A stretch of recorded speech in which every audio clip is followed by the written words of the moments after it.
Hello and welcome to this special edition of Under the Skin with me, Russell Brand. I'll be talking to Professor Dr.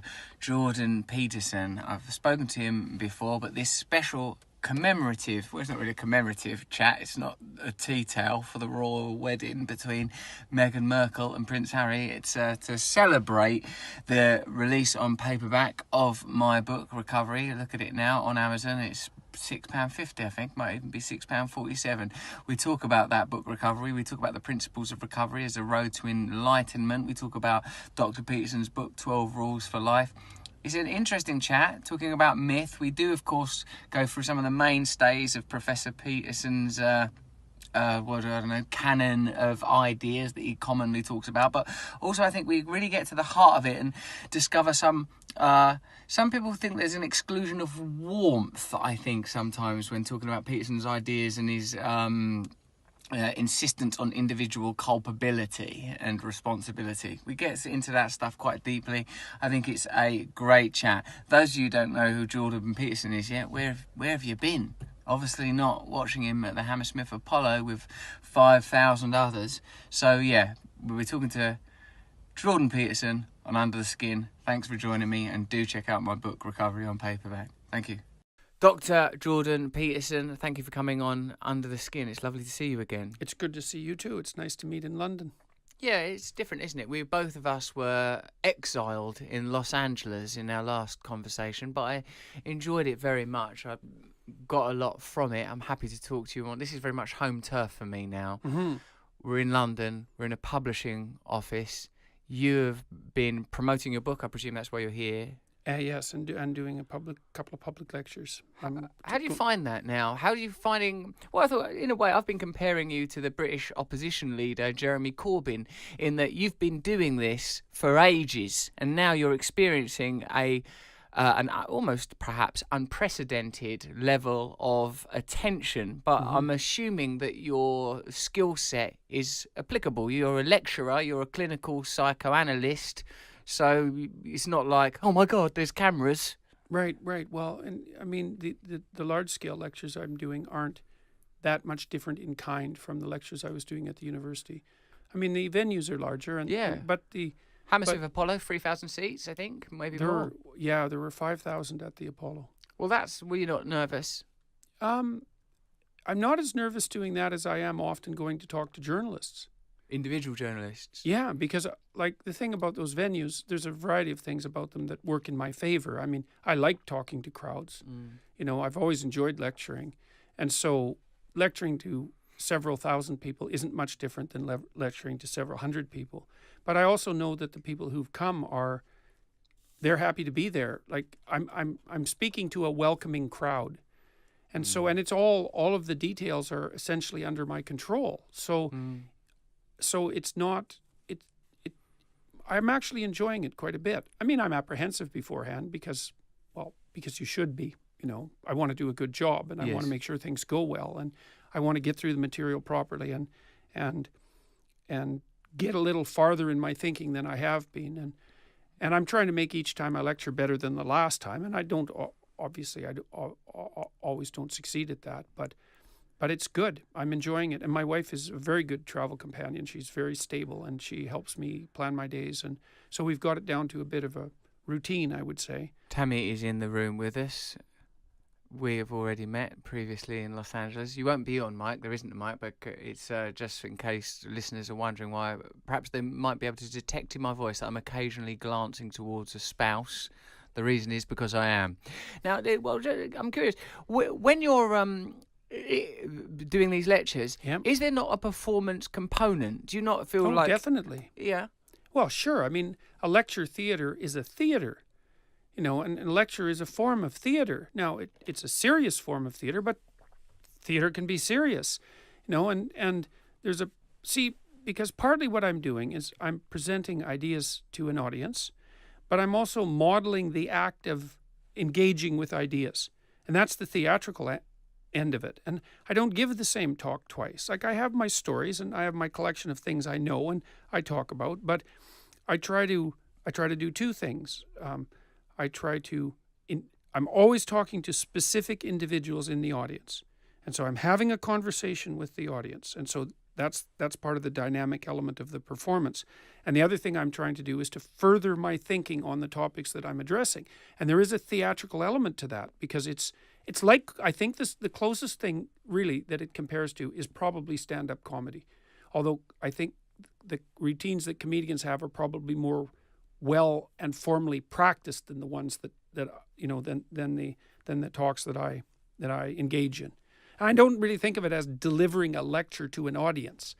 I'm trying to think about complicated things in real time with an audience there to participate, and to use the audience as an indicator of whether what I'm saying is gripping and comprehensible. Your apprehension and understandable adrenaline prior to going on stage doesn't lead you to lean into shtick, which would be the opposite of what you're describing, wanting to remain engaged in a kind of dialectic process of discovery. Because obviously I am a comedian, so like for us, I would argue there is a distinction between performing before 200 people or 5,000 people. Around 200, I feel like I'm very relaxed, I'm comfortable, I feel like I've got a lot of space in there.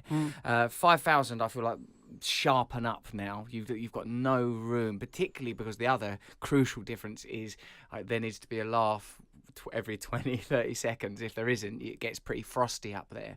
It's appealing to me as a comedian that's interested in furthering intellectual debate, looking at the new intersections between politics and spirituality. Perhaps they've always been there. These evaporating contexts, the emergence of new ideas, perhaps best exemplified by your own particular trajectory.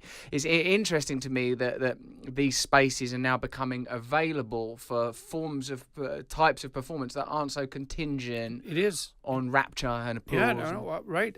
I know it is a very strange thing, and I'm not sure what to make of it. You see Sam Harris doing something quite similar. Richard Dawkins is doing something quite similar, and it's.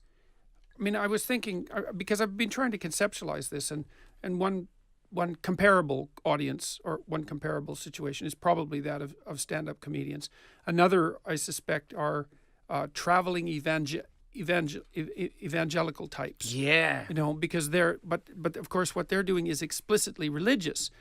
This has elements of both of those. And what's emerging that's so interesting is that there's a clear public appetite for high-level intellectual conversation if it's dynamic. And I don't know what's accounting for that all of a sudden.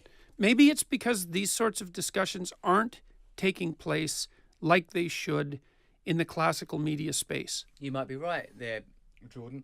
I mean, to slightly mangle the Jung quote that you use in your book, 12 Rules, that I'm really enjoying, actually. Like that, one could infer motivation from results. Right. Perhaps it is that political discourse, social discourse, has become superficial and detached from meaning, from purpose, from experience. That there is an opening appetite for substance. That people are starting to and as you said about theatre before, the origins of theatre and the origins of religion are closely connected, and both of them still owe a debt, or at least functionally must relate to meaning, purpose, giving us stories that help illuminate the path that we're walking. I think that's there's something about that that's profoundly correct. I think that that the New York Times has recently written about the rise of the so-called intellectual dark web, which is a term that Eric Weinstein so brilliantly coined, I would say, and very thoughtfully. I think that the thing that unites the people who are loosely grouped into that collection is that they are having serious conversations with an audience that they respect. And they're a very diverse range of people. They certainly don't, like Sam Harris and I disagree about many things, for example.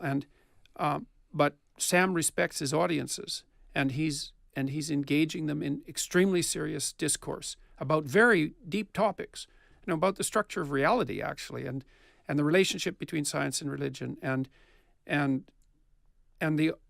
think it is a consequence of the fact that not only has our public discourse, let's say in the media and in politics, becomes shallow, I think it's become unbearably shallow in the universities.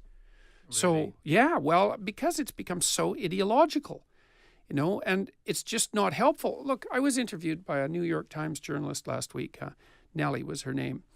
She's going to publish this on Sunday. And she did a literature degree at Columbia. And she told me that she was quite appalled, actually, by her degree, especially in hindsight. She told me that she didn't know until she graduated that there was any other way of reading great literature than through a postmodern lens. And the postmodern lens takes a book, and basically you take a book, whatever it happens to be, and you decide which power hierarchy the author was serving and who or she has excluded from consideration. So it's completely read through a political lens, as if the book is nothing but a tool of political and economic domination, essentially. And that's the assumption. And look, everything's contaminated by politics and power to some degree, right? But that doesn't mean that there's nothing to art and literature except in service of group domination. It's an appalling way of looking at the world. It would be an extraordinary bias to bring to Jane Eyre. It Well, would be right. difficult to sort of make sense of it through that lens. Though, of course, economics and politics, of course, important themes are going to be present in great works of art. But I'm interested. But there's still great works of art. That's Yes. the thing. And it's like, well, even with something as transient as comedy, let's say, I mean, you can't reduce comedy to the political or the economic. And comics who become too ideological, let's say, like musicians who become too ideological, they're just not funny anymore. Yeah. You have to be, I mean, you can have your viewpoint, left or right, that's fine, and people do, but you have to be able to transcend that viewpoint continually, and you have to be able to criticize it, because otherwise you're not amusing. You just become a demagogue of sorts. Yes, I would agree that once there's a rubric to which you become enslaved, that it becomes dogmatic, then there's no room for nuance, there's no room for hypocrisy, humour, the transcendent, mirth, chaos. These forces need to be unleashed. Right? There's also things you can no longer laugh about, because you're so committed to your axioms. You dare not transgress against them. And if that's deadly if you're a comedian, because the rule for comedy would be, and this is something I like about Sarah Silverman, for example, is she will say anything if she thinks it's funny. Like, she's very daring in that manner. And I've heard her tell jokes that, really would curl your hair, but you can tell by watching her, something will pop into her head and part of her goes, geez, I don't know if I should say this. And then she'll say it. And it's often horribly funny. And horribly funny is a good kind of funny. I mean, it's daring, and it's something I really admire about comedians too, is that they'll take that risk. And it's something also that I've found disturbing about, with regards to the many things I find disturbing about university campuses, is that so many comedians won't go perform on university campuses anymore because they can't be funny. People get offended, and it's a false offended. I think you're right. I mean, I think it's like a kind of Simon Says type of, do you know that game? Do you have that game in your language? It's just like, there's certain things that we know we're not allowed to say. There's certain things that we know we're supposed to think. There's a kind of formulaic dance, a courtly behaviour, I've heard it referred to as, that we are meant to pay homage to a particular type, a set of protocols and manners, and it's not necessarily anchored to a real morality. It's not anchored to a sort of a sense of spirit, to a sense of love or kindness. It's about these are the rules that we abide by. I want to talk to you a bit about the 12 steps and the model for handling addiction that I've written about myself in my book Recovery, because I want to see what you think of it. The 12 steps have anonymous fellowships, which if I were to belong to them, I wouldn't be able to say I belong to them without breaching their code of anonymity. But what's positive about this approach to addiction is, as we've discussed off mic, that it creates community, like the other people that have got a similar endeavour. And in fact, it was Jung that identified this solution. He said that people that have got chronic addiction issues will struggle to change unless they have a spiritual realization of some kind and the support of a community. Yeah. Well, and the spiritual realization component, that's actually supported by the relevant addiction literature. One of the classic cures for addiction is spiritual transformation. And the hardcore scientists have laid that out as a reality in the addiction literature. I agree, because to use more secular language around that, a spiritual transformation could just be a change of perspective, a renewal. Yes, a radical change of perspective. Yeah, and typically in my experience, that's from a self-centered view, a self-obsessive view about getting your own needs met, a solipsistic, narcissistic perspective of life is just an adventure where I go around trying to accumulate and accrue, to, oh wow, I'm here to be of service. That's sort of the transition Right. Yes. Microscopically. But in addition to community, like having connections between one another, the 12 steps themselves, I think, are an interesting model for transformation and shouldn't be overlooked. And in fact, what my book was about is, could that method be transposed to anybody who's interested in change? So I wanted to talk to you about that to get your perspective on them. The first step is acknowledging that you are powerless over your addiction and that your life has become unmanageable. Just admitting I don't want to be in this situation. So there's two parts to that admission, eh? One is that you're in trouble. Yeah. And I guess there's three. You're in trouble and it's serious.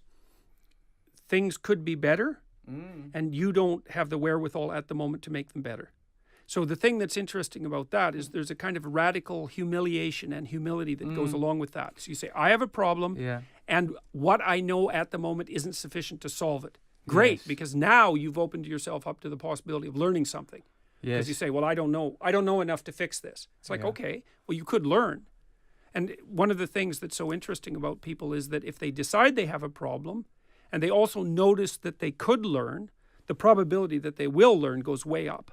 That's very interesting. You've actually conflated the first three steps there in your analysis of the first one, because the first one is admission that there's a problem. The second one is recognizing that things could improve, like came to believe that a power greater than ourselves could restore us to sanity.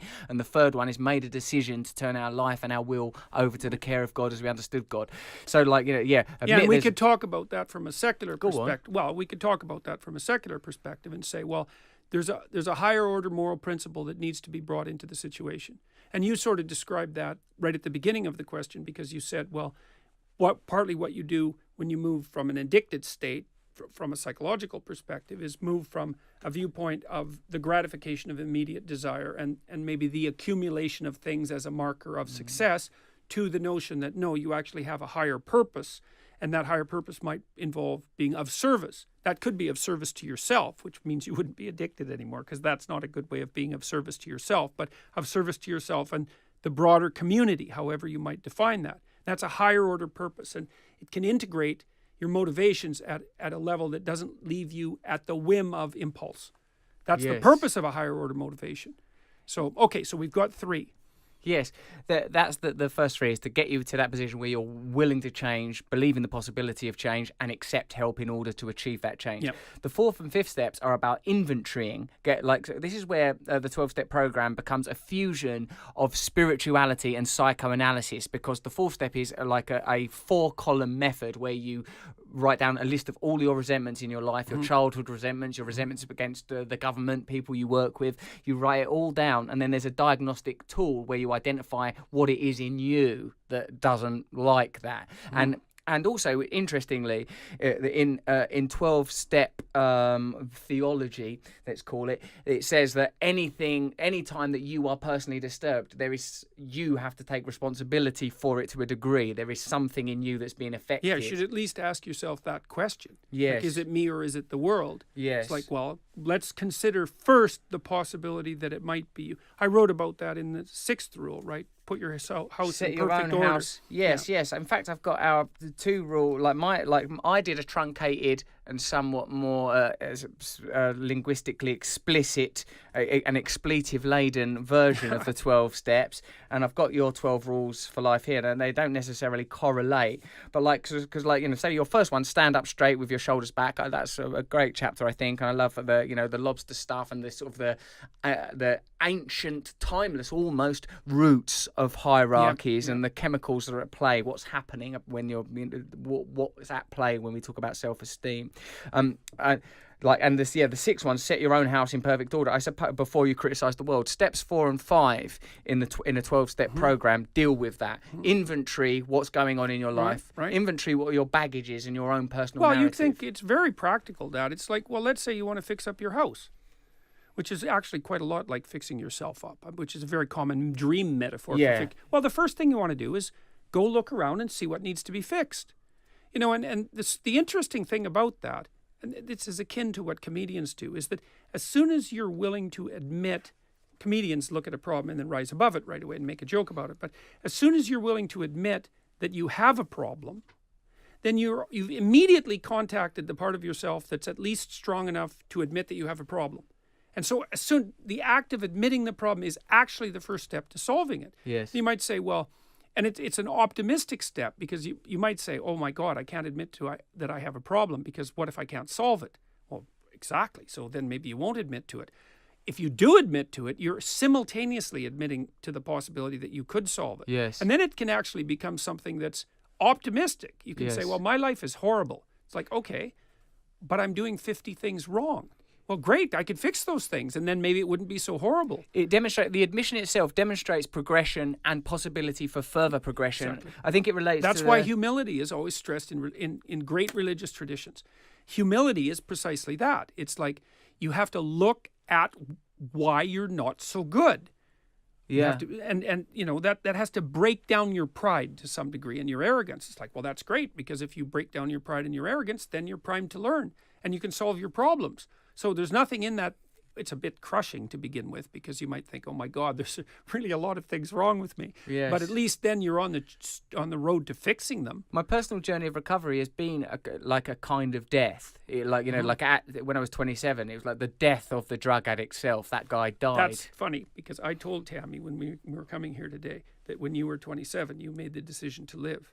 Yes. I knew it was 27 because that's when people, I'm going to say like you, but celebrities who are sort of on fire, they die all the time at 27 because they don't make that decision. They don't decide that they're going to take that final step into maturation. They want to hold on to that Peter Pan thing, that possibility. Puer aeternis. You bet. Exactly that. They want to hold on to that. And you can't hold on to that and live. Yes. Yeah. And then there's a further death I'm noticing now in my early 40s, that now at the midway point, at the midway, in a sort of Dante-esque way, and now I'm moving towards the grave. And now I'm like, there's a different kind of alertness emerging. And back to this step 4 and 5 moment, this process of inventorying. After you've made an inventory and you've honestly and openly put down everything, incidents of child abuse, things that you've said to other people, things that your shame, once you've been willing to inscribe your shame, then you tell another person, a person that you trust. In the original literature, it says, it could be a cleric, a doctor, or whatever. Typically in 12-step structures, it's like a mentor figure. But that's the role of confession, which is obviously a huge part of psychoanalysis. The point in your book that I think this pertains to is when you talk about the dragon, and like the dragon, you said there was that kid's book that you read where it talks about the dragon getting bigger and bigger if it's not identified. I think 4 and 5 are somewhat like that. Yeah, and part of the point of that kid's book is that as soon as you turn around and look at something, it tends to shrink. And that's partly because imagine that you have a memory that you won't confront. Well, there's something in that memory that's terrifying. And that means it's sort of associated with everything else that's terrifying. And so it's horrible. But then when you turn around and look at it, you think, yeah, it's horrible, but it's horrible in this precise and defined way. And that takes it away from all the other potential horrors of it. It starts to shrink it right away. It also makes you into the thing that can turn around and look at the horror, which is a real positive transformational act on your part. So that's true, that somehow in being prescriptive and being specific, the problem becomes manageable, because otherwise it's limitless. It's potential. It becomes apocalyptic in the end. What's the worst thing that's happened is I could be destroyed, and everyone I love could be destroyed, and Earth itself could be destroyed. And until you say, well, actually, no, what this is you feel inadequate because you weren't role modeled correctly. Right. So there's, right, well, I can maybe take care of that. Right, that's still bad, but it's not everything. And then you phrased that exactly right, is that without that attentive delimiting, it becomes apocalyptic. That's a very, very old idea. So one of the things that happens in the Mesopotamian creation myth, the Enuma Elish, is that the gods are created. They're the offspring of chaos. That's a good way of thinking about it. And they become very careless, and they destroy their category system. They destroy their father, essentially, and chaos comes flooding back. And that's what happens to people who aren't looking at things and delimiting them properly. They become apocalyptic and do them in. So. But sometimes in mythology, there is the positive confronting of the god, e.g. Prometheus. So sometimes we need to steal the fire. Sometimes we need to challenge these orthodoxies, don't we? Yes, absolutely. I mean, part of the death that you're describing is actually the confrontation with a form of tyrant. Like, your previously addicted self was the tyrant over your emergent self. Yes. And so it's an internal tyrant, and you said it was predicated on a false value system. That's a false set of gods, essentially. And so you had to confront that. That is a kind of death. I also think that the addiction or addictive tendencies, and I don't mean as severe as chemical dependency, all forms of addiction are a kind of self-constructed formaldehyde to preserve you in the state of trauma. That trauma is acknowledged. No means to navigate trauma are present because of the isolation, because you have no mentor, you have no doctrine, you have no community. So addiction steps in. This is how I will preserve. This is how I will not die. I will find this notice that it's a habit, a repeated pattern to sustain you, a holding pattern so that you don't die, because there is no way out. There's no guide. There's no path. You're just in the forest and there isn't a way out. So I feel that addiction, for personal experience, and I hope and suspect more broadly, is a means for sort of stasis, for preservation after trauma. The rupture occurs, is not addressed, and a means for survival emerges in the form of addiction. Addiction is not your nemesis; it is your friend, at least while you're, whilst you're in it. Well, there's certainly a literature on addiction that indicates that many people use addictive substances as a form of self-medication, and they tend to find the drug that best medicates them, let's say. And for different people, that's different drugs. Yes, so or some even people it's gambling. Alcohol. Yeah. I think, now, see, one of the other things that I'm proposing in my book, to use rather grandiose terminology, is that the template for a recovery from obvious forms of addiction could be applicable to less evident forms of addiction, i.e., just patterns and habits, because. Yeah. So far the things you've laid out would be in keeping with that idea. Would they? Well, you admit to the problem. Yeah. I really also, I think the idea of laying out your resentments is unbelievably useful, because that's also a way of dealing with the malevolence within you that might interfere with your own recovery. Yes. Like, if you're angry at yourself, if you're angry at your parents, if you're angry at the world, the probability that you're going to be in the mental state that's going to allow you to chart a positive course for yourself is very, very low. How can you have a clear and authentic relationship with your wife if you've not correctly understood what you feel about your own mother? If you feel like that you are enmeshed or trapped in some way, how am I supposed to have if I've not understood that, if I've not gained a new perspective, if I've not transcended it by sharing with another person? You see that in the Sleeping Beauty story, in the Disney story, when the prince is encapsulated in the castle, in the dungeon at the end. And before he goes and rescues Sleeping Beauty, he has to confront his terrible mother. She turns into the dragon of chaos itself. He has to use honesty and truth to confront her. And until he does that, he can't free the maiden from her sleep. Yes. So that's called the freeing of the anima from the negative mother archetype in Jungian psychology. It's precisely that. And that negative feminine will be overlaid on your partner unless you're able to clarify it and clarify your relationship with it. And that could be something like overprotection, or it could, in your past, or it could be neglect, for that matter, or it could be the rejection at the hands of many, many women before you encountered this woman. Yes. And you're going to bring that bitterness forward as a kind of projection. If we are unwilling to undertake this kind of excavation, then we are doomed to continually have relationships that are cutaneous. Just the superficial coordinates will govern our experience of relationship. Yes. That's the repetition compulsion from a Freudian perspective. That isn't how Freud explained it. That's how a Jungian would explain it. But the simple explanation of it is, well, if you bring the same set of unexamined presuppositions to every situation, the same fate will play out. You might say, well, all those women are the same. It's like, well, actually, no. But the part of them that you're able to make contact with acts the same every time. That's a very Yes. different thing. Brilliant. And this is where 6 and 7, the next steps chronologically occur.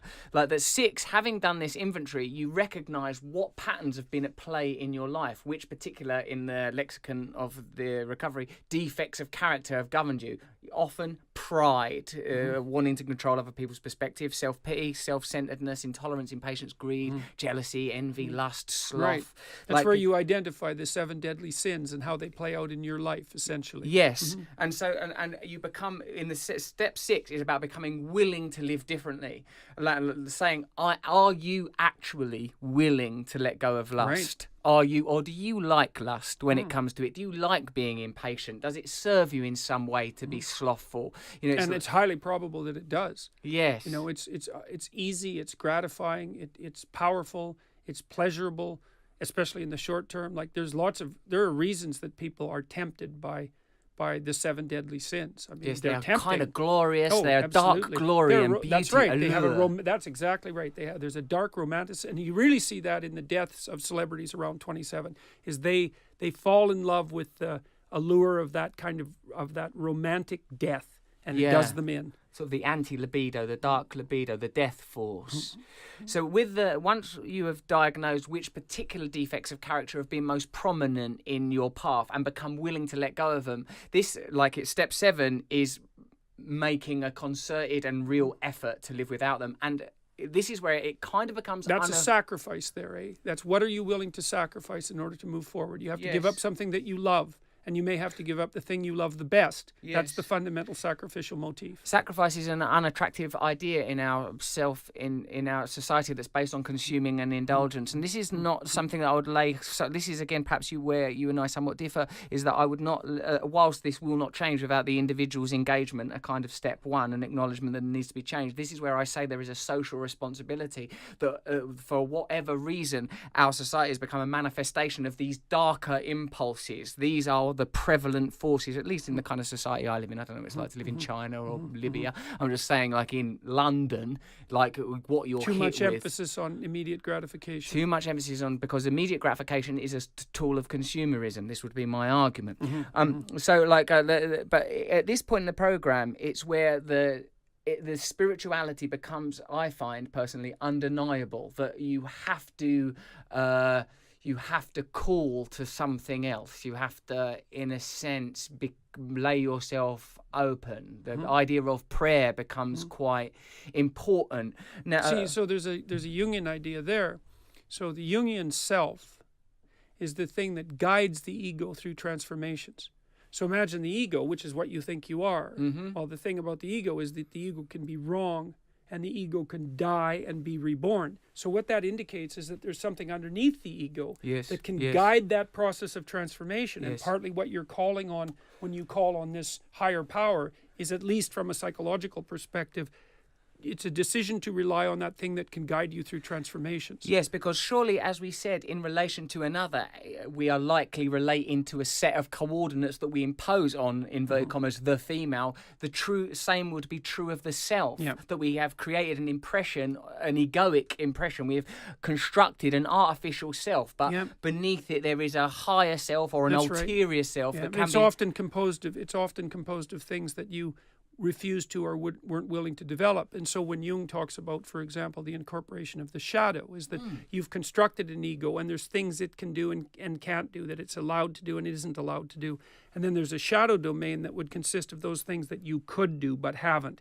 And some of that's terrible, but some of it's what you need to break free. Is there infinite variety in the shadow, or are there sort of templates there? Would you say that, a common component of the shadow is lust, aggression? Aggression and lust are the two, because they're the two that are most uncivilized. Yeah, they're the two that are most difficult to integrate into the ego, because aggression destroys, and of course lust subsumes the individual to sexual desire. It's lust is identified as a very powerful self. It can subsume. So I suppose that's why a lot of theological doctrines focus on the control of lust. And there is, of course, it's a disruptive force, because, for example, if you make a medium to long-term relationship with someone and you negotiate that provides you with a stable structure that can operate across your entire life. It's good for you, it's good for them, it's good for your kids, it's good for society.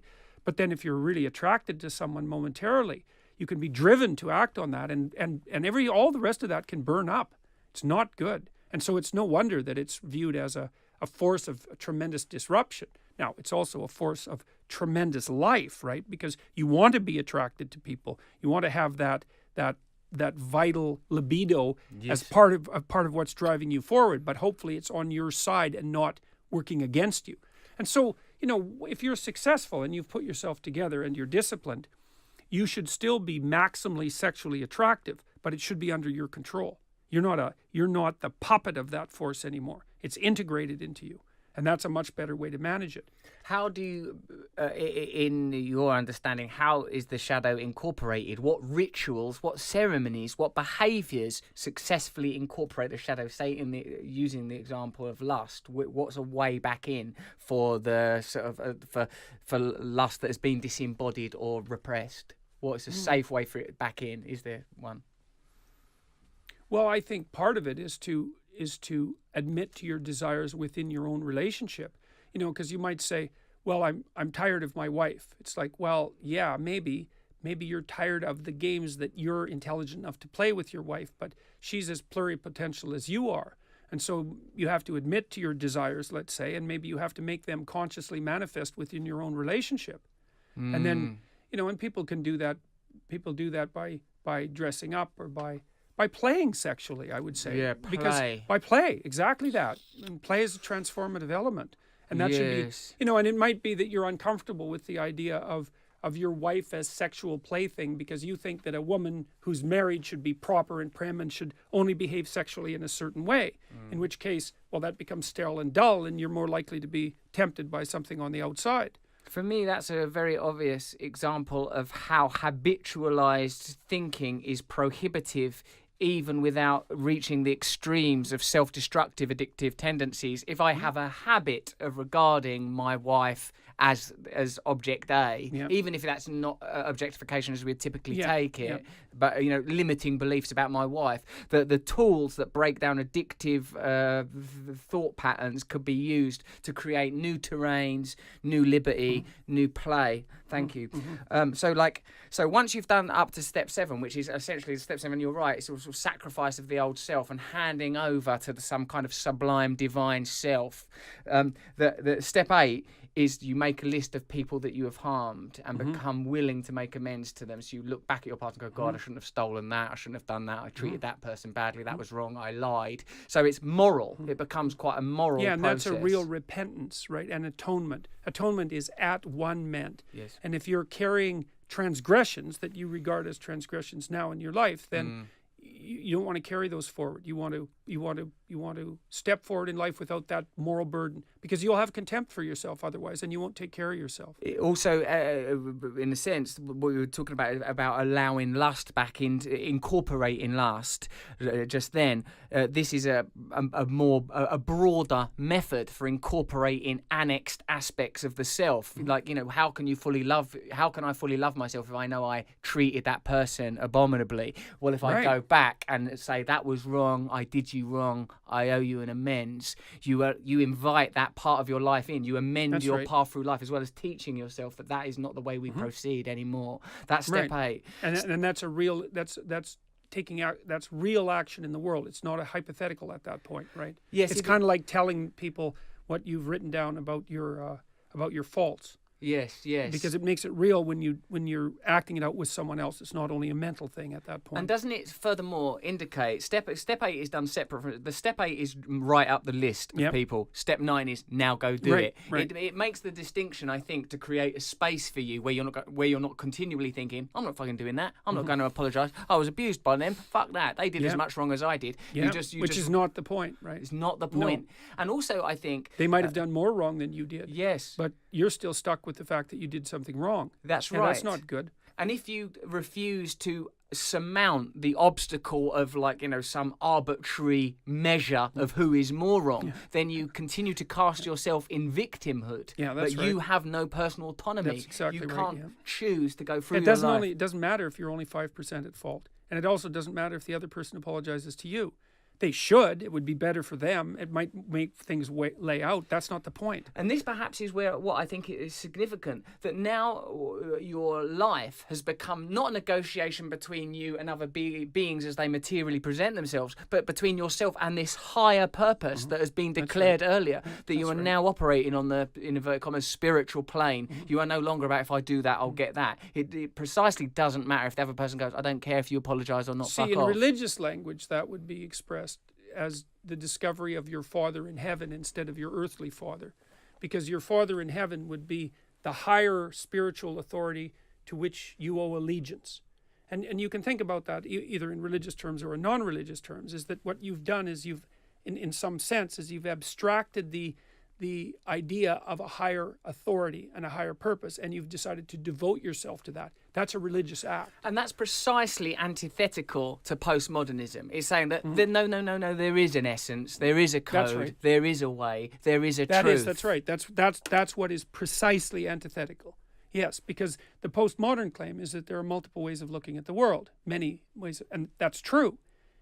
But the antithesis of that is, yes, just because there's multiple ways of looking at the world doesn't mean there are multiple proper ways of looking at the world. Yes. In fact, there's a very narrow range of proper ways of looking at the world.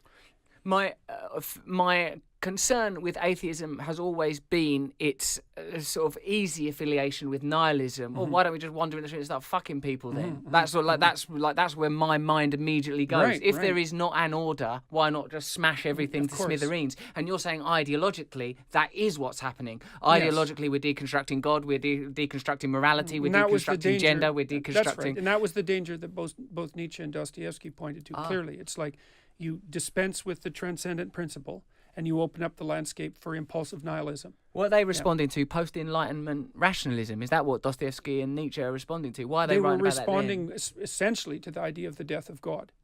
Both of them. And that explicitly. And is that an Enlightenment idea? Like, where is death of God happening It'd prior be at the hands of a kind of arrogant and narrow rationalism and a materialism. Yeah.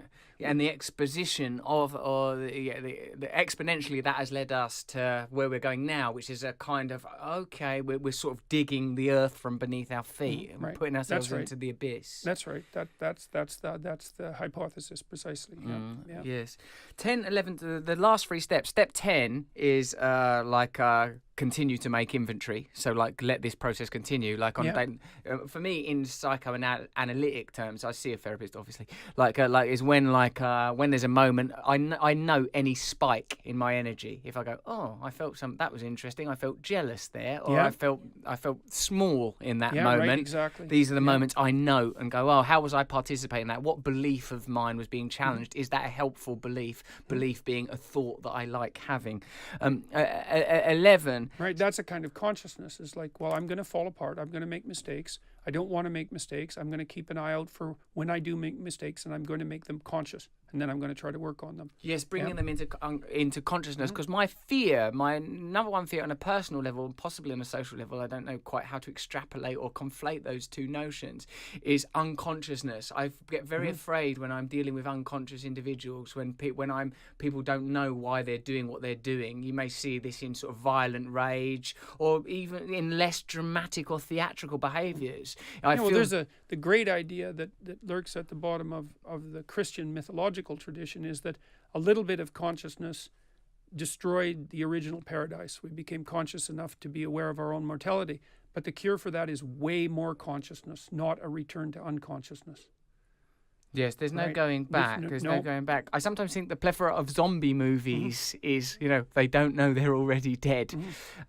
That danger of the zombie is the danger of the desire for unconsciousness as a solution to life's problems. And I think that this is again something we're being invited to participate in through consumerism, that live your life continually on the frequency of unconscious energy such as desire and fear. That we're not being invited to participate on the level of consciousness, conscious interaction, presence in the moment. Well, you could make that case if you made the case that consumerism promotes the gratification of immediate desires above all else. I think it does. That's what I'm pushing for. So with this original sin, a little bit of consciousness is a dangerous thing. We become aware of our vulnerability, our mortality, our nakedness, our corporeal nature. But the solution to this is to become more conscious. Do we have to? So how was that? Well, is you that the whole outlined rest some of of the it. Bible? Yes, I would say so. Like, Yes. I was wondering, where does that get resolved? Not Yeah. when they get kicked out of the garden. Not when Cain slays look, Abel. well, part of what happens in the redemptive story is, if you think about Christ as a symbolic figure, say a symbolic of the process of transformation that we just described, is one of the morals of the Christian passion is that you need to radically accept your limitations. And so part of this keeping your sins before your eyes, which you just described, here's all the ways that I fall short of the glory of God, let's say. You know, I make this mistake, I make this mistake, I make this mistake. That's all consciousness. And it's painful, right? Because you think, well, you become more conscious. It's this glorious process of enlightenment. And overall it is, but the details are exactly this.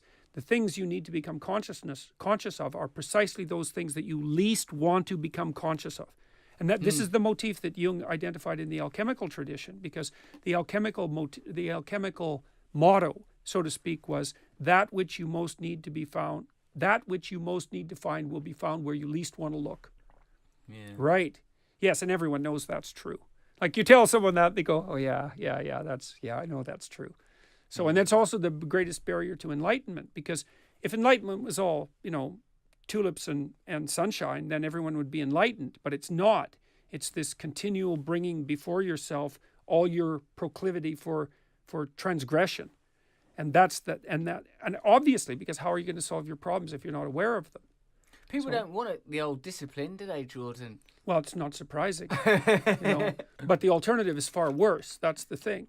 And that is because I was very curious. Like I said, I talked about this with Tammy when we were coming here. I thought, Russell decided to live when he was 27. I would like to know why. So why did you?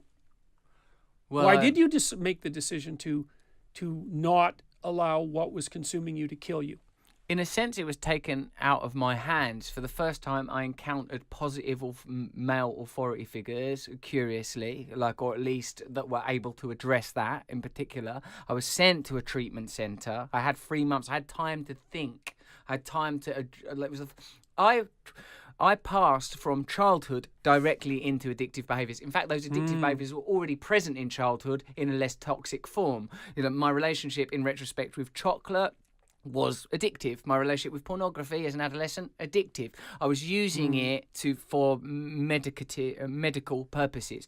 So when substances became an option in adolescence, it was seamless, and that meant that my emotional growth was arrested at that point. The reason I was able to stop is because I was offered help. I was given help by people. The management company that I was working with said, "You're a serious drug addict. You should go away." Okay, so partly that meant that they regarded you as the sort of valuable commodity that was worth preserving. Yes, there was a degree of that. Right. Well, no, but that's helpful. I mean, regardless God. of even if it's purely an economic interest, there's something to that. Yes. And so then you went into treatment and you found some people. Curiously, the place that I went was run by an atheist, Chip Summers. But the 12-step principles, you can't unpick it from the Oxford group, first century Christian group. You know, for me, it's more appealing when you talk about it in Jungian terms. Although I have no problem with the sublime and the divine, I live for that shit. But like I was always trying to get out of my head, off my face. Those were the things I wanted: a sublime experience, an experience of what is beyond the material. Right. That's what I want to know. So, but once I was in that environment and given drugs to help with, I was addicted to opiates, so I was given a drug called Subutex then, and sleeping pills because I couldn't sleep. And during that time, I suppose in a way I didn't fully address the issue of addiction because I was really promiscuous for about a decade. That behaviour was transplanted kind of effortlessly. But I do remember a kind of moment of epiphany, if epiphany is revelation of previously concealed truth, when it first occurred to me, I suppose you don't have to take drugs every day. I remember that thought entering and it being sort of like, oh yeah, I'd never thought about that, because I'd found a solution. It worked. It worked as a way of managing pain, preventing further mental investigation or discovery of conclusions that would have been unhelpful and that I wouldn't have been able to deal with. I think in a lot of cases, and I'm sure there's many, many variables, that actually chemical dependency is a successful technique for preventing suicide. It's just, this is a holding pattern to stop me doing something more dramatic. And unless people have access to an ideology, a structure and support that will help them through that, it's very difficult to overcome. And I was fortunate in that I was granted that, and then granted this system. And so, as I've been working it, I've come to the conclusion that it is possibly universal, not because I think it's derived from universal ideas. That's why I think Jung made that identified. Oh, if there's a spiritual experience and then the support of a community, that's how someone could be stopped from drinking continually, alcoholic drinking. And then they took this process, the original 12-step fellowships, the Oxford group had a program of sort of redemption and restitution, and it seems initially I think in a materialistic society counterintuitive to think that the solution to addiction is going to be spiritual awakening, but that's what it is. And the final steps are stay connected. Once you are you're continually inventorying for the moments where you think, I felt something there, that you want to be in the moment, connected. And I have to notice if someone makes me feel inferior, or if I'm sexually attracted to someone. Those are the most obvious examples of something that will take me out of my connection. And the final step is help others, right, and remain awake. Right. Well, that's the end of the hero's journey. Is once you go into the darkness and find something of value, the next thing to do is to distribute it within the community, to bring it back and distribute it within the community. Yeah. Now, Jordan, is it it would be difficult for me to accept that you've not been sort of personally affected and are not personally angry rather than just objectively, because your personal trajectory, I suppose, in the public eye at least, began with the situation in Canada with sort of what you call forced speech, or however it's termed now.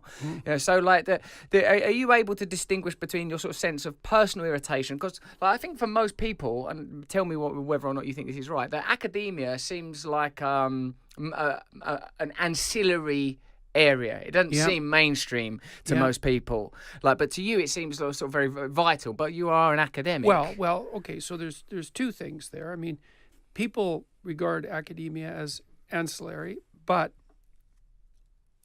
it's not. The reason it's not is because the universities train the people who run things, and so whatever's mainstream in the universities right now, even though it's separate from society, is going to be mainstream everywhere 5 years down the road.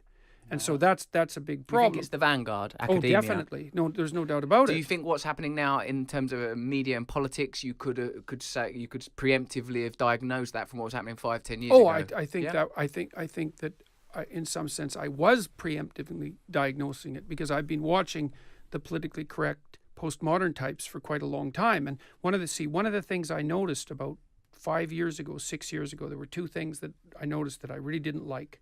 The first is that because I'm a personality psychologist as a researcher, not as a clinician, but as a researcher, I know the literature on gender differences in personality because it's part of my field. And I could tell that I was starting to have some reluctance to deliver the lecture on gender differences. Now, I didn't stop, but I felt that I was treading on thin ice by delivering those lectures. And I thought, that's not good, because I'm like a comedian. I'm pretty much willing to say anything that I think is true, and regardless of the consequences in some sense, because I'd rather take the consequences of what's true. And I thought, this isn't good, because if someone like me, who's, rather uncontrollably mouthy, let's say, is starting to have second thoughts about teaching what's a very serious topic and something about which there's a very well-developed science, then how much are other people starting to censor? And at the same time, my students, many of whom were female, were telling me that they were really hesitant to talk about gender differences in any of the courses they were running. And I thought, this is not good. This is seriously not good. And it's certainly the case that my colleagues censor themselves increasingly on campus with regards to the topics they're willing to discuss. And it's subtle, because imagine in a given lecture, I could discuss any of 10 things, and 3 of them are taboo. Well, I just won't discuss those. And that's a kind of invisible censorship. It's not like I'll get up and say, look, I could have talked to you about gender differences in personality, but I won't because I'm afraid. I'll just pick another topic because there's lots of topics to choose from. And that means there's going to be a bunch of topics that are really important, because actually the issue of sex differences in personality happens to be really important, that people just won't talk about. And the other thing that's so annoying about this is that, especially with regards to sex differences in personality, let's say that you're firmly on the side of women, just for the sake of argument. Well, do you admit to or deny the existence of sex differences in personality? What's better for women?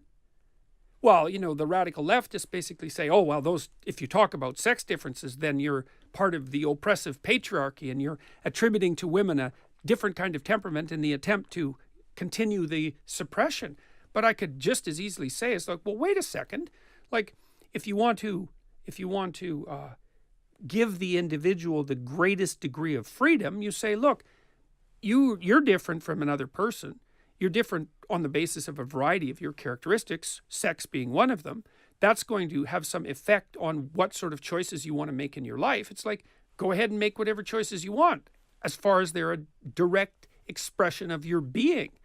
And so if you deny the existence of these sex differences, which no serious commentator in the psychological literature, in the personality domain, and those are the people who know about this thing, nobody debates whether or not sex differences in personality exist, or that they have a biological component. And what's also interesting about that is that none of those people are conservatives. There are no conservative psychological researchers to speak of. They're in a tiny minority. So the people that have done the research indicating that there are differences between the sexes in personality, and that those differences have in part a biological component, those are liberal and left-leaning people who've drawn those conclusions, despite what their ideological presuppositions might have suggested to them to begin with. So, it's, I don't know what to say about that, except that it's all appalling. I suppose the fear must be that difference will ultimately be used for leverage, for status. Sure, and that's a reasonable fear. Because anything can be manipulated, but claims of identity claims that people are identical in some way can also be used for the same reason. If I insist that everyone is exactly the same on all dimensions, there's just as much of a totalitarian threat lurking in there as there is the threat lurking that we'll use differences as an excuse. Yes. And we're also not having a serious discussion about this. It's like, yeah, men are overrepresented at the top of the economic apex. That's true. It's a small minority of men, by the way. It's certainly not men in general, but they're radically underrepresented at the bottom, overrepresented at the bottom. And believe me, man, like, nobody cares about men who are failures. They are like off the bloody radar. Yeah. So and there's no sympathy for men who are failures. So men stack up at the top and the bottom. And we don't have a discussion about that. And we don't have a discussion about the fact that women are radically underrepresented in dangerous jobs, although they are, or in trades that require like brutal physical labor. Women are radically underrepresented, or in jobs outside, women are radically underrepresented. So the complaint is always, well, if you look at the top 1%, there are more men than there should be, by pure sex division. It's like, well, yeah, but if you look at the bottom, the reverse is true. So if we're going to have the discussion, I don't really necessarily think we should have that discussion, but if we're going to have the discussion, then we should look across the entire economic spectrum. I wonder how much of this debate is being governed by unconscious forces. I wonder how much of what we're experiencing is a manifestation of a sort of where cartography has not yet been. I think that a lot of it. Are you thinking about any particular part of it? What I feel like is that the reason that I imagine that your arguments that are based on research are so successful is because people are expressing feelings as opposed to cogent and researched arguments. It feels like there is a powerful, dominant patriarchy, and no one can deny, I mean, that there is power, there's such a thing as power, and there are people that benefit from structures being as they are. Of course. That's the point of those structures being the way they are. One of the things I've observed is that whenever change is discussed, and my tendency has always been to be sympathetic towards movements that are about change or empowerment of what might be termed disadvantaged groups, that change is all that when you're curious about the resistance of change or the difficulties that you face when trying to bring about change, look at who would be negatively impacted were that change to be brought about. And usually that means that there's some people for who, conservatism makes sense to a particular group of people. Mm-hmm. One of the things I felt when reading a book was that, because I think you're coming from a perspective of psychoanalysis, and it rings the language rings true and the analysis rings true. Where I feel, one question I was keen to bring to you is when you talked about skateboarders in I think it's the last but one chapter, and that spirit of young people, courage and a willingness to try dangerous things and to push forward. I wonder how that sits with the idea of an earlier passage in the book where you talk about the gratitude that we should feel for, having time to read a book and the ability to read a book, and sort of respect for the establishments and systems that have been set up from which we all benefit. Because when I could find it difficult to dispute your opinion about sort of churlish, what would have been in the lexicon of the day, social justice warriors, and that kind of somewhat rootless, unresearched rage. I identify what you're saying there. People that can't keep their bedrooms tidy, you be careful before you let them organise an economic system. But similarly, where is change going to come from? Who is going to challenge tyranny? Yeah. Is it going to be? Those are the sorts of twin forces that we have to contend with across the political spectrum. So I could run through something quickly to put the things that you just brought up in perspective. Let's say. Okay. So the first thing is that hierarchies, if you're going to value some things more than others, then hierarchies are inevitable. And you have to value some things more than others, or you don't have anything valuable. Like beauty or strength or something. Or competence, or whatever it happens to be. The ability to play the flute, right? It doesn't matter what it is. High on my list. Well, obviously, if you value music, then you're going to value some musicians more than others because some are better. So you have to value things in order to move forward in life, and you have to value things in order to have something valuable to produce. But if you play out the value in a social landscape, you're going to produce a hierarchy. And the problem with producing a hierarchy is that a small number of people are going to be more successful than the majority, and a very large number of people aren't going to be successful at all at that particular thing. It's inevitable. So, okay, now, so you say, well, we have to put up with that because we need to pursue things of value. Okay, fine. So that's the right-wing perspective, is that the hierarchies are justifiable and necessary. Now, the left-wing perspective is, but wait a minute. The problem with hierarchies is that people stack up at the bottom and that they tilt towards tyranny across time. And that's also true. And so you need that dialectic in society between the right wing that says, we need the hierarchies and they're useful and you should be grateful for them, and they structure you and give you form and provide value, and the left that says, but they exclude people and people stack up at the bottom, and that's dangerous to the hierarchy itself, and it means that people might not have opportunity, and you have to say yes to that. The problem comes, and this is the situation we're in right now, where the radical leftists, and this is mostly a problem that really permeates the universities, the radical leftists say, but all hierarchies are just tyrannical power. It's like, oh no, they're not. Hierarchies are based on competence in a functioning society, and mostly our society functions. So you can't go that far. Now, that doesn't mean that hierarchies don't tilt towards self-interest and tyranny across time, but that's a bad thing. It's even a bad thing from the conservative perspective. So there's room for the left. There's room for the left because the poor will always be with us. That's the reason that there's room for the left, and that the dispossessed need a voice, not least because there are talented people among the dispossessed, and if they're stuck at zero, everyone suffers because we don't have access to their talents. It's bad use of resources. But on the right, it's like, no, We need the damn value hierarchies, and we need to be grateful for our traditions and our structures because they stop us from degenerating into chaos. Also, across our society, numerous hierarchies emerge, and at some point decisions are being made about which thing, is it being a brilliant flautist or brilliant at tennis or brilliant at owning land or controlling energy resources or dominating financial systems? Which are the hierarchies that are most important? And also it's the way that resources are designated, and challenging those hierarchies seems to become, well, almost impossible.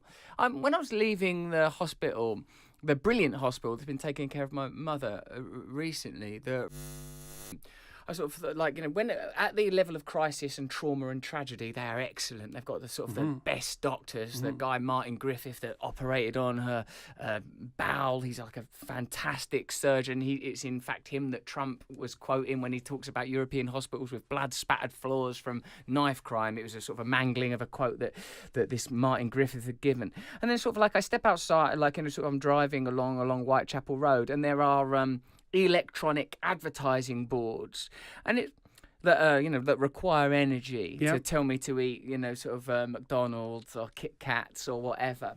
And there's so much poverty on that street. There always has been in that part of East London, terrible poverty. And I feel there are moments when I helicopter out to the macro, a perspective that no individual can long hold, a weight that can't be long borne. But in that moment, I think, why is this hospital struggling for resources when we can afford to run electronic adverts for McDonald's? Who gets to decide how collectively and individually do we determine where resources and where power, both in terms of energy but also in terms of human power, end up? How are these decisions made?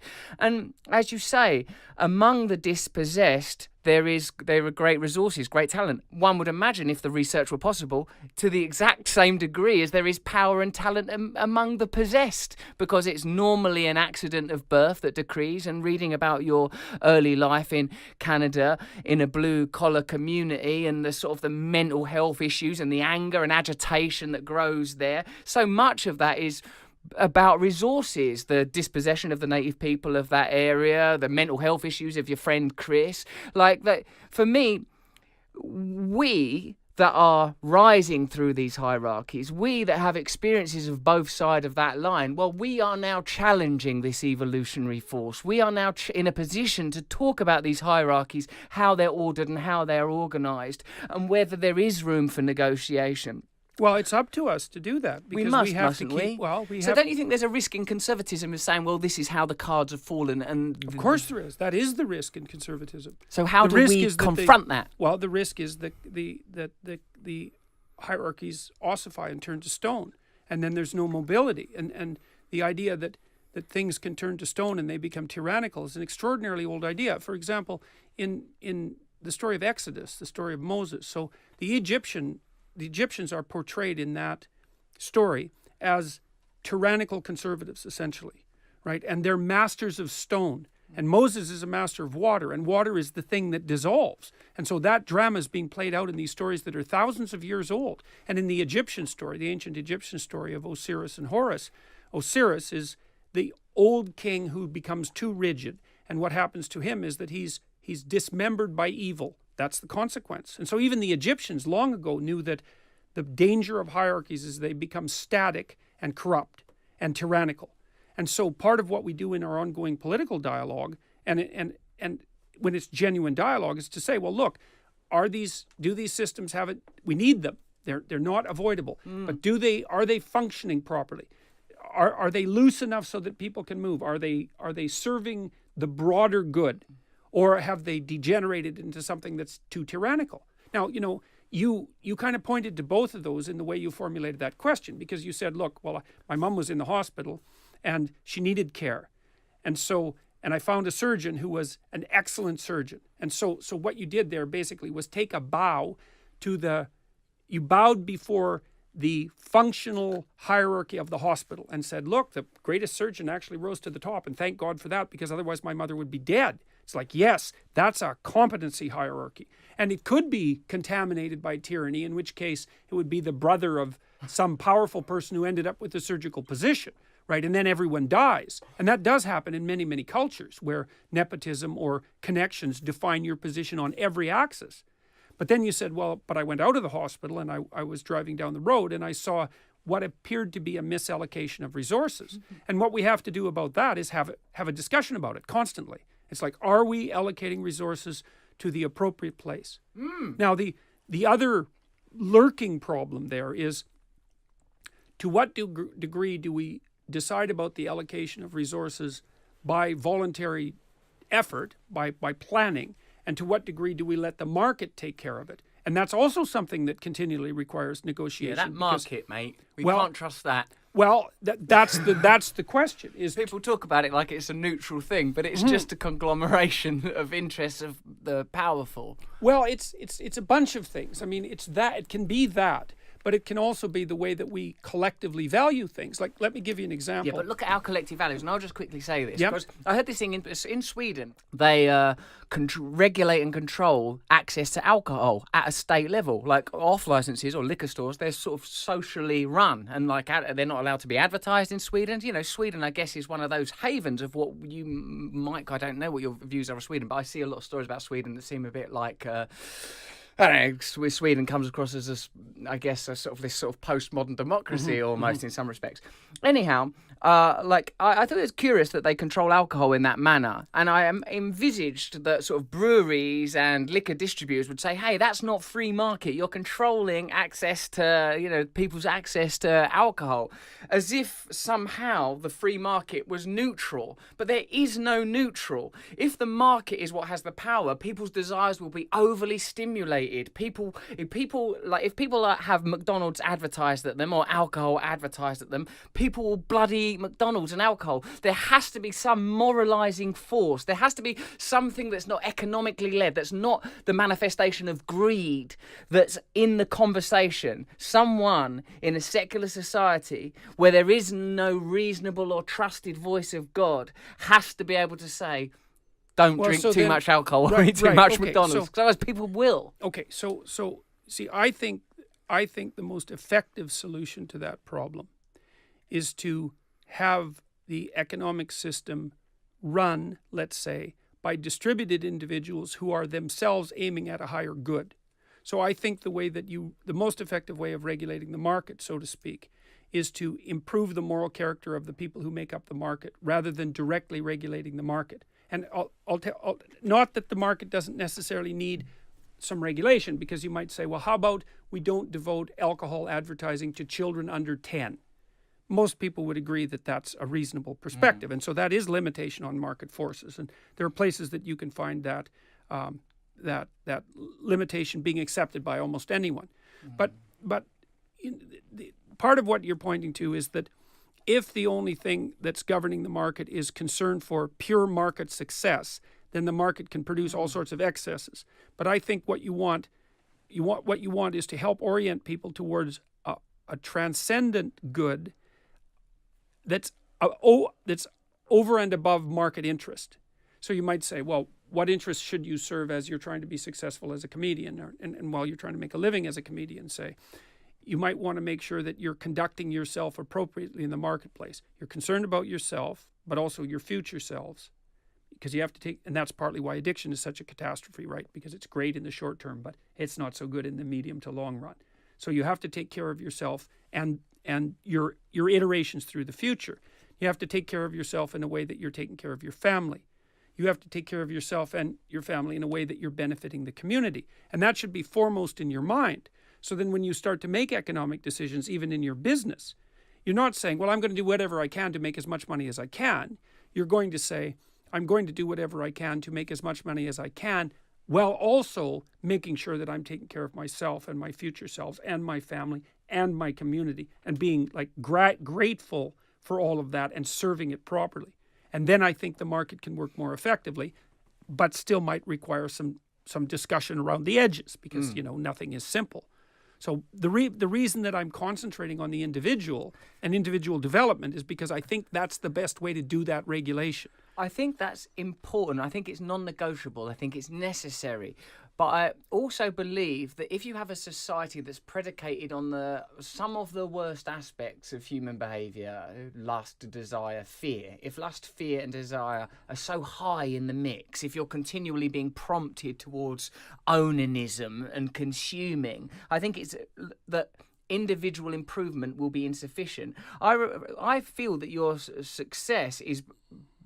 But I don't know what it's based on, but I feel that to a degree you've contacted people on, oh yeah, I can improve my own life, I can have a bit of personal authority and autonomy, and I think that's hugely positive.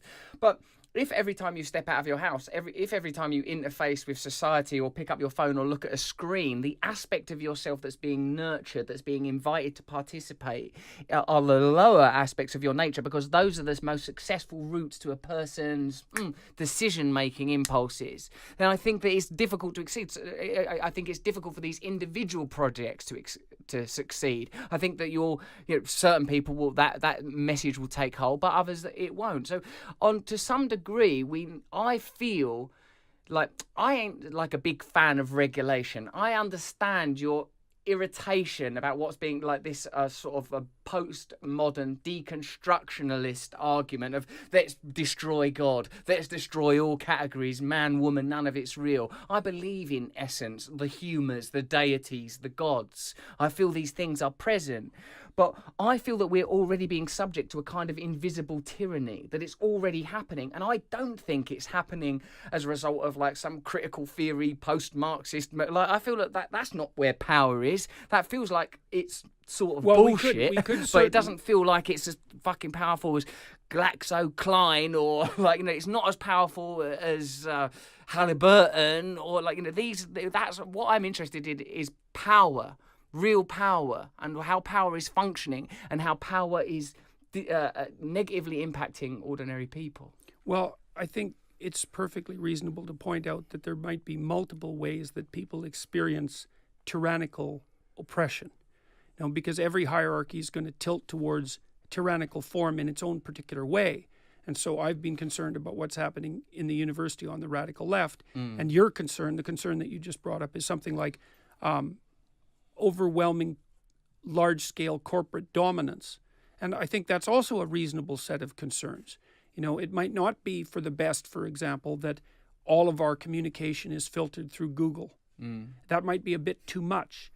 The question is, the question always is what we can do about it. And I think there's an answer to that, actually.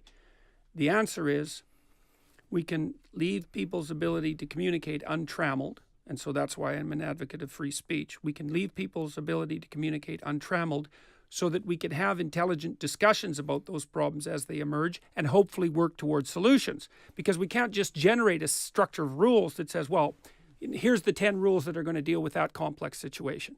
Because things change too rapidly for that. And the reason that freedom of speech, as far as I'm concerned, is the paramount freedom, the paramount right, also the paramount moral obligation, is because it's through our ability to exchange exchange honest opinions that we participate in the process that enables us to keep tyranny of the sort that you described and the sort that I described at bay. And so part of the reason that I've taken the tack I have politically is because, well, my government had the gall to implement compelled speech legislation without noticing what it was that they were interfering with. Because you might say, well, that's pretty much the end of it. How do you keep tyranny at bay? The proper exchange of ideas between free individuals keeps tyranny at bay. That's the best we've got. It doesn't work perfectly. And it's also, I think, a gift that England, in large part, has given to the rest of the world, to formalize and codify that, to put it into a body of law, to erect governmental structures that are really predicated on that idea. It's a remarkable achievement, and it's something we should be profoundly grateful for. Thank you. I want to talk to you about taking that, accepting praise on the behalf of England there. As an English person, I accept that. There are two dragons then. There is the inner and the, at least until we reach some non-dualistic utopia where everything is one. There is the inner dragon of our own desires and fears. But I suppose like when we're talking about management of resources, is that a phrase that that came up earlier? Like that where does the attention need to go? And it's difficult. Like, me, I suppose there's something about my background that has led me to identify as the dragon. Oh, it's consumerism. It's turning people into consumers. Because obviously as an addict, that's what I am, a consumer, an ultra consumer. And it seems that you, with your background in academia, this neo-Marxist post, because like when I sort of like think about aspects of socialism, e.g., people are working too hard, you should only work 4 hours a day, there should be time for fishing in the afternoon, which I think is in Das Kapital. I think he talks about fishing in the afternoon. For me, that seems like a very beautiful and fair and just idea. Also, I don't see them, like, whilst I can imagine that they're irritating on a campus, particularly for somebody who's researched such a lot, I don't see them as powerful. That's part of my intrigue. I suppose it's comparable to when I was talking to Sam Harris, another person who I admire, but whom I go, oh yeah, but I don't like, when I'm talking to Sam Harris about Islam, I go, yeah, but how is Islam gonna, I feel like even if you talk about Saudi Arabia and Wahhabism, like Saudi Arabia is an economic entity. They're not an Islamic entity in terms of let's go do some Islam. It's like let's go do some business, no? And so I suppose here, I'm concerned mostly. I'm concerned mostly with the emphasis on the collective identity rather than the individual identity. Like the process that you just described, I would say, and this is the answer to the question that you posed at the beginning of our conversation: is there something universal about the process that you laid out? And I think there is. And I think it's at the core of individual development. And I think it's the most powerful of forces. And so I think that the individual should be regarded as the proper locus of evaluation. And the problem I have with the postmodern neo-Marxist types, apart from the fact that their analysis tends to lead to a kind of nihilism, is that because they're making the group the paramount level of analysis, this sort of thing gets ignored. And what I'm trying to do in my work, we have a program called the self-authoring program that kind of steps people through these 12 steps that you just described. The first thing that people do is write about their past, all the emotional experiences. The second thing they do is take an inventory of their personality faults and virtues so that they can rectify the faults and capitalize on the virtues. And the third thing they do is chart a course for the future that takes them into account and others. And I see it as a reflection of this universal process that you just described. And I think it's the most powerful form of transformation. But more importantly, I also think it's the one that risks doing the least harm. Like, it hasn't hurt anybody that you've put yourself together. It's just good, right? It's good for you. It's good for the people that know you. There's nothing about it. And it's the right level of humility, because you took what you knew to be wrong in your experience. You took personal responsibility for it. You made changes for yourself. You didn't go around pointing the finger at what was wrong with the external world and trying to fix it. Now, look, it could easily be that once you have your act together, or maybe even before, you should be doing some things to adjust political systems or sociological systems. But the problem with that is, what makes you think you can trust yourself? And it's like, well, I'm compassionate. It's like, maybe you're also envious of the successful. And the probability of that's pretty damn high, by the way. And so you better know before you express that compassion, especially in the political domain, whether or not that is contaminated by things about yourself that you haven't contended with. Do you think an honest declaration along those lines, or specifically that, in the political field would be refreshing? Look, I'll tell you this is a very funny thing. So the emperor of ancient Mesopotamia. So this is some of the earliest political documentation we have, by the way. Here's what they used to do to the emperor. Every New Year's Day, they would take him outside the walls of the city. So he was responsible for everything within the walls. Outside was chaos and the unknown. They'd take him outside the city. They'd strip him of all his emperor garb, so he's no longer emperor. They'd make him kneel. They'd humiliate him. I think, if I remember correctly, the priest would hit him with a glove and say, okay, in the last year, name all the ways that you didn't embody Marduk. Marduk was the god of the Mesopotamians, and Marduk was the thing that took on the great dragon of chaos.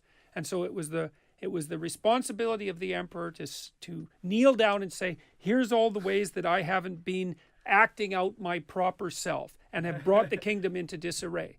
And then he would be forgiven. They would act out the reconstruction of the cosmos. That was the New Year's celebration. And then he'd go in and try to be a good king.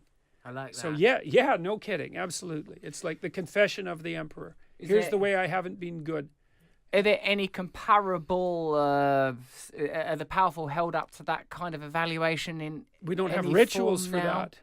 Well, I Because think we don't acknowledge the emergence of order from chaos. We don't acknowledge divine principles. So the powerful, and I think this is possibly because of an assumed meritocracy. That people that are in positions of power, they're there for a reason. You don't need to start stripping them naked and taking them outside the city and saying, "How often did you wank in that Oval Office every day?" Get out. Yeah, well, I think there might be something to that, and that's the danger of pride that goes along with ascension in a hierarchy. Well, because I'm here in this position, I must deserve it. It's like, but there should still be something that you're bowing down to, and that might be the abstract idea of sovereign authority itself, if you think about it only psychologically. But that's a figure that essentially has a touch of divinity about it. Because it's the monarchy. perfect ideal. We're in a monarchy right now, huh? So that's the queen, the anointed and appointed monarch. She represents, but I suppose in a post-secular nation, she becomes the emblem of Britain rather than the emblem of God on Right. Well, Earth. I think it actually functions to some degree in The same way. Well, I do think so, because the queen, your queen in particular, our queen as well, because I'm Canadian. Canadian. Yeah, Canadian. I mean, I think That's Elizabeth has been an embodiment of moral virtue. I mean, she's done a remarkable job over the last, 75 years now. She's held herself to an incredibly high moral standard. And I think she does sit in the background as emblematic of what sovereign authority might look like. But of course, you're postmodernist, and this is an area where, because I'm English and I can't get away from the love of the Queen. But I would also say that she is an emblem of authority and of power and of wealth and land ownership, and that there is an order that ought be respected and can't be challenged. Every so often, this country sort of toys with the idea of republicanism. They're always grateful when there's a wedding, like there is this week, so that no one has to think, is this right that we're paying for this bizarre this spectacle? Yeah, well, but it is useful to think about it in a symbolic sense. I mean, one of the things that constantly threatens the United States, I think there should be 4 branches of government: legislative, judicial, executive, and symbolic. Because the problem in the United States is the president keeps tilting towards king. The Americans like the idea of the first family and the first lady, and it's like, no, and it kind of tilts towards a dynasty, and you've seen that happen with the Bushes and the Clintons. And it's not a good thing. And it might be nice to have someone take the symbolic load off the president and just act that out. And your queen does that very nicely, because all of the pomp and circumstance of the state and all the drama and ritual of the sovereign can be played out in that sort of dramatic space, and your legislature and executive branches can go off and do the administration. It's interesting that the dynasties exert themselves. In a sense, it's a demonstration of your argument that there are certain hierarchical systems that find their way into fruition regardless of regulation. But then I suppose there's rational reasons. They would have the resources, the experiences, the connections. Sure, it's easier for them, but that's also that's a danger to a republic, is the fact that, and it's part of the potential corruption of the state, is that, well, it's easier for the children of those who have authority to have power. And you don't want people attaining the pinnacle of achievement because of power. You want them attaining the pinnacle of achievement because of competence. Yeah. And those things always struggle. It takes a society that's very awake to stop the hierarchies from degenerating into hierarchies of power. Because degeneration is the tendency. Sure. Well, it's easy. It's easy. You quote right? that W.B. Yeats poem, that fearsome and terrifying, the Falconer poem. Well, and people have recognized that it's the proclivity of hierarchies towards tyranny for thousands of years. I've seen that as a fundamental danger to proper adaptation. We need hierarchies, yes, but they degenerate into tyranny and they unfairly oppress. It's like, yes, we have to be on guard against that. But that doesn't mean that we call all hierarchies tyrannies, because that's not helpful, or we call all productive activity service service to the oppressive patriarchy, because that's seriously not helpful. And we don't dispense with hierarchies, because then people don't have anything to do. So, yes. So it's get the beam out your eye, huh? Like so if the individual is attuned, if the individual is a channel, I like the prayer of St. Francis. I like it as a model that it invites us to find the reverse of each defective characteristic or sin that we might be living out, to become a channel of some inherent goodness. The thing that's one of the things that's interesting about that, well, two things actually. The first is the word sin means to miss the target. It's an archery term. So that's a very interesting way of thinking about it, because it means that there is a target. There is a target. That's the thing. But the next thing is, and this comes right out of that, is it's very useful to become aware of your faults, because as soon as you posit a fault, you posit the opposite. By merely saying, well, that's a fault, you're saying implicitly, well, there's something that's the opposite of that. So out of your recognition of faults, immediately some clarity of virtue develops. Because you might say, well, this is a fault and I really know it. It's like, great, you've got some bedrock there. Whatever the opposite of that fault is, you might not know what that is, but whatever the opposite of that fault is a virtue. And then you might say, well, I have 20 faults. It's like, great. The opposite of the personality that has all those 20 faults is the virtuous you, whatever that might happen to be. Well, great. Then you've conjured out of the devil a redeemer. It's something like that. I like that. Undoubtedly, both in terms of cosmology and fleeting morality, there is chaos, there is vastness. But there are also patterns. There are patterns that emerge, and whether you call that pattern male or love or beauty, there are various patterns. And I feel that there is something to get in alignment with. There is a tune, there is harmony, there is melody, there is grace. We're not That's all dealing expressed with in just music, nothingness. and all you're using there are musical what would you call analogies or musical representations. That's what music expresses, is to have all of that in harmony. Yes, and people love music because of that. And those patterns, because music, you think about music, it is the harmonious interaction of patterns. And you just described all those positive, what would you call them, spirits, that's a good way of thinking about it, as patterns. Well, they are patterns. And then you might think that there's a pattern that's composed of all of those patterns. Well, that's what you're after. You're after the pattern that's composed of all those patterns. Yes, absolutely. And you want to put yourself in harmony with that. And that is a real thing. That's a real thing. You can feel that. So it's what keeps you alive, essentially, when you're trying to become conscious. Yes. There is something important happening.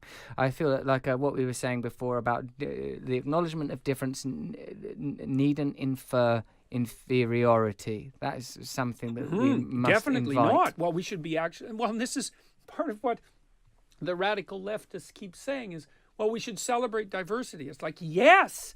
But what that means first is the admission that people actually differ. Otherwise, you don't have diversity. It's like, I'm glad there are conservatives. I'm glad there are leftists. The conservatives run things. The leftists invent them. It's like, good. And they're really different, those people. Like, if you have a group that's all conservatives and they're going down the right path, they're going to go down that path really fast. But if they're going down the wrong path, they're not going to be able to think laterally and figure out how to get out of it. If you have a group of left-leaning creative types, it's like they're going to come up with 100 ideas. But the probability that they'll organize in a stable hierarchy and implement those effectively is zero. So they're going to have to call over the conservatives. It's like, look, guys, we finally got a good idea. You can have one idea, because you're conservatives, run with it. And then they can all run with it. And so it's really good that we have people who are like that on both sides of the distribution, because otherwise the creative types would sit around and come up with new ideas till they starved to death in squalor. Those and potheads. Yeah, well, exactly. And the conservatives would just ossify and run down a road that got narrower and narrower and narrow, and they'd all end up stuck between two cliffs. And that'd be the end of it for both of them. Thesis, antithesis, synthesis. We require synthesis. This is so. Perhaps and that's the interplay of opposites, actual opposites. Yeah. The yin yang, the sort of yes. There needs to be necessary collusion between distinction, but for that to happen, there needs to be acknowledgement and recognition of difference. Yes. But in trying to achieve equality with the annihilation of category is not a successful route. Yes, that's exactly right. That's exactly right. That is Cool. not a successful route. Thank you, Dr. Professor Jordan Peterson. We have good chats, don't we? That was great. Yeah, that was really good. Hmm. Absolutely. Thanks Thanks man. for inviting me back again. Oh no, thank you for your time. Thank you, Tammy. Thank you.